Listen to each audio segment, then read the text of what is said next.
つでも構わん。そう、俺が見たあれは。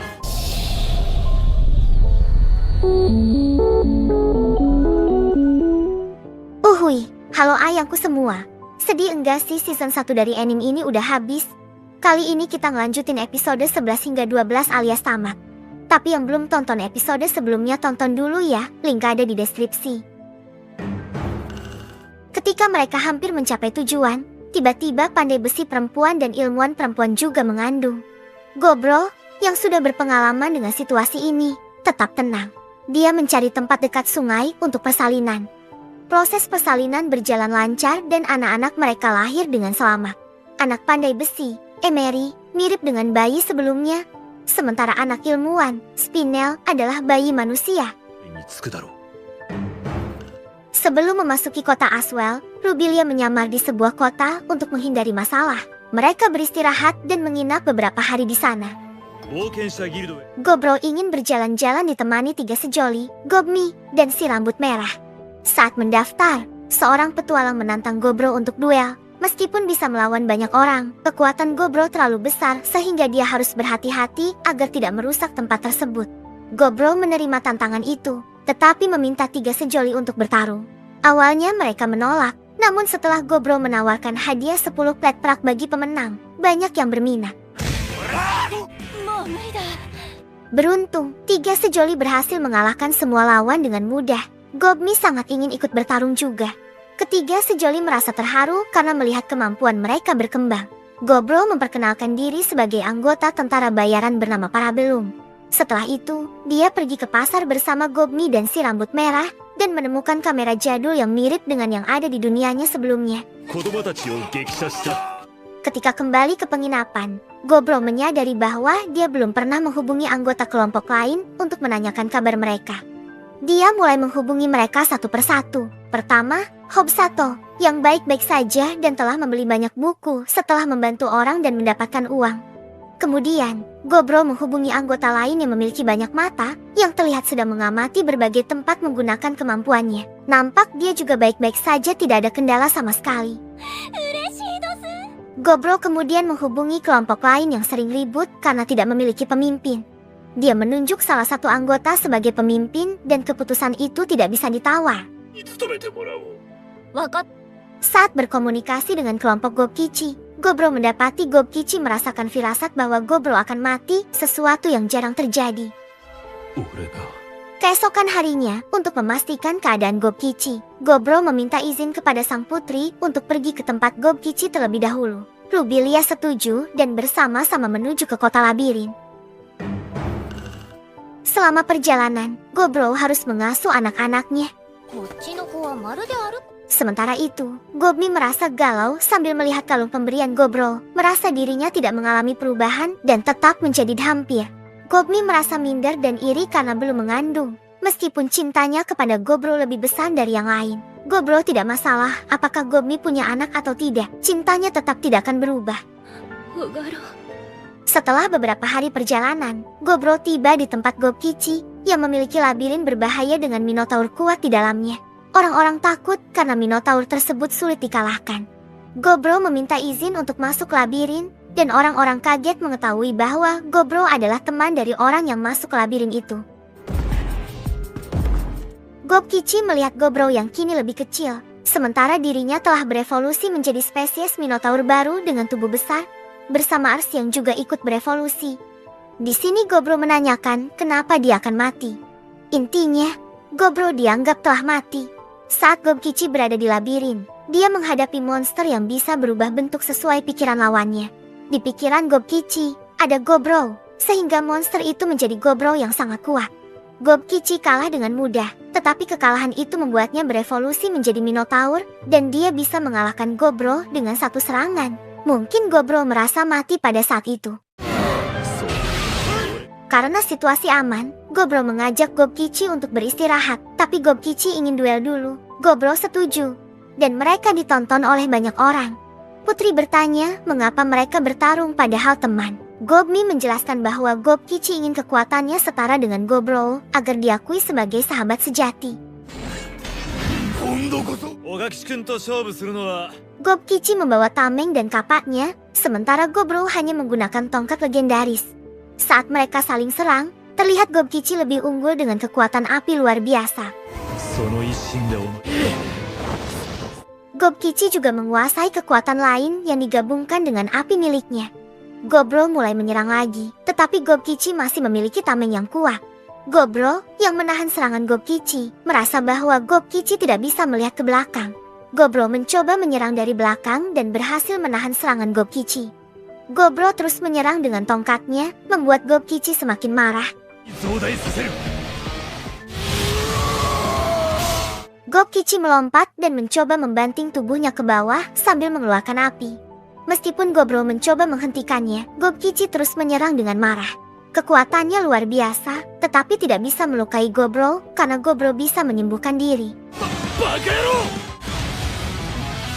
とっさに気流を操って Meskipun Gobro tak keberatan diserang di mana saja, kehadiran manusia yang menyaksikan pertarungan mereka membuatnya khawatir terjadi sesuatu.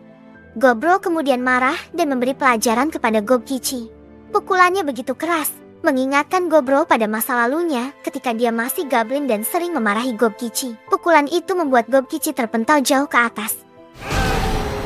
ことだった Akhirnya, Gobro tiba di kota Oswell yang mempesona, dengan pemandangan yang menakjubkan di setiap sudutnya. Jalan-jalan di kota tersebut tampak sangat rapi dan bersih, dengan lantai yang tertata dengan baik dan bangunan yang megah. Sebelum sampai di sini, Gobro dan Gobkichi telah bertarung hingga pagi, membuat mereka kelelahan. Setelah pertarungan, Gobkichi dan Ers memutuskan untuk pulang, sementara Gobro melanjutkan perjalanan menuju kota Oswell. Setibanya di Oswell, Gobro merasakan kedamaian yang menyelimuti kota tersebut. Rubilia, tanpa membuang waktu, langsung mengajaknya ke istana, sebuah bangunan megah yang menjadi tempat tinggal keluarga kerajaan. Ternyata, kota ini sebenarnya milik Rubilia. Sebagai tanda terima kasih atas pengorbanan dan perjuangan Gobro yang telah mengantarkannya dengan selamat, Rubilia menawarkan tempat menginap di istana yang penuh dengan makanan lezat dan tempat tidur yang sangat nyaman. Ini adalah perubahan yang signifikan bagi Gobro, yang biasanya tidur di kasur keras selama perjalanannya. Keesokan harinya, Rubilia memberikan hadiah yang luar biasa kepada Gobro berupa plet emas dan sebuah kartu akses khusus yang dikenal sebagai Princess Bill. Kartu ini memberi Gobro akses bebas ke seluruh kota. Gobro merasa terhormat, mempertanyakan apakah ini tidak masalah mengingat statusnya sebagai seorang tentara bayaran. Rubilia, dengan sikap santai, meyakinkan Gobro bahwa ia telah mengamati dan menghargai setiap gerak-geriknya selama perjalanan, menunjukkan bahwa dia pantas menerima penghargaan tersebut. Rubilia percaya bahwa Gobro tidak akan berbuat macam-macam dan yakin Gobro akan kembali lagi. Gobro menerima tawaran Rubilia dan bersiap untuk pulang. Rubilia tidak hadir karena sedang dijaga dan tidak diperbolehkan keluar. Gobro memberi semangat kepada seorang satria agar terus bekerja keras. Gobro dan rombongannya memulai perjalanan, yakin suatu hari nanti akan kembali ke Oswell.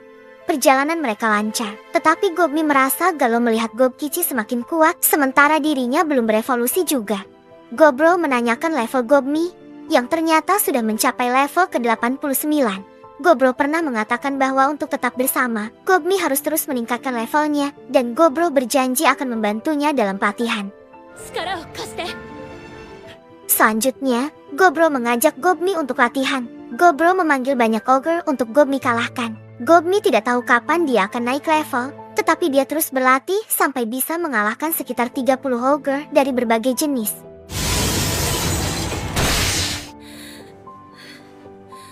Setelah itu, Gobro menghentikan latihan dan Gobmi pingsan karena kelelahan.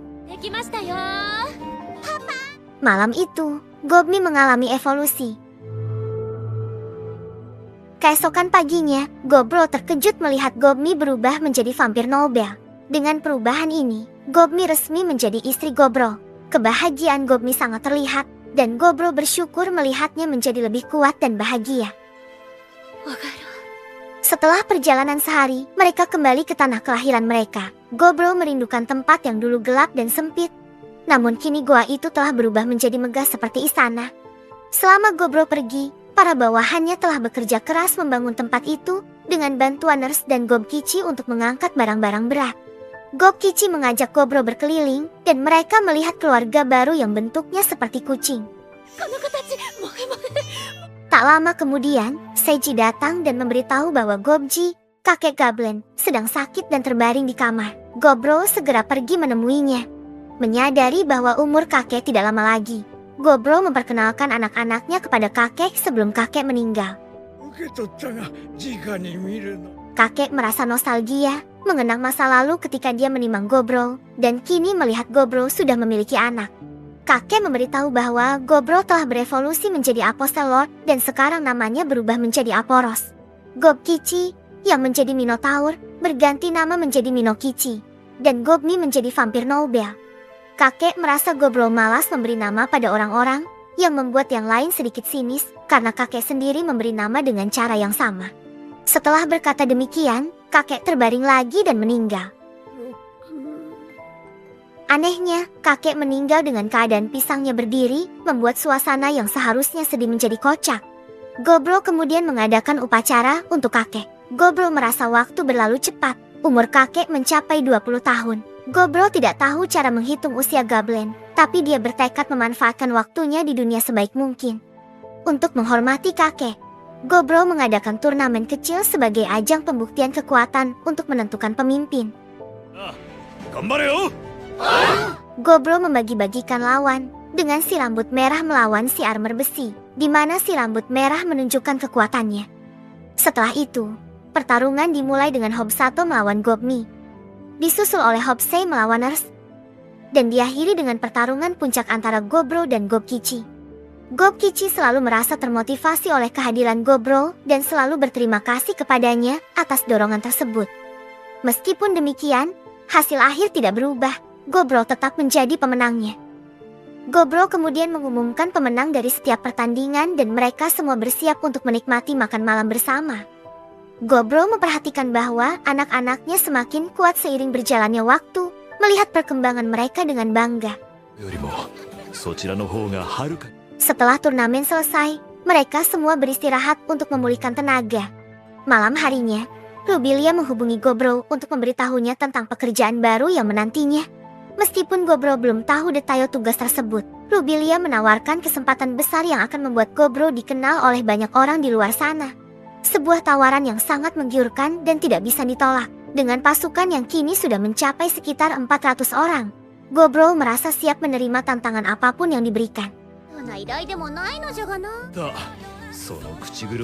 Keesokan harinya, Gobro bersiap untuk berangkat ke ibu kota kerajaan Aswell guna menjalankan misinya. Meskipun ia belum tahu seberapa sulit tugas tersebut, semangatnya tampak menggebu-gebu.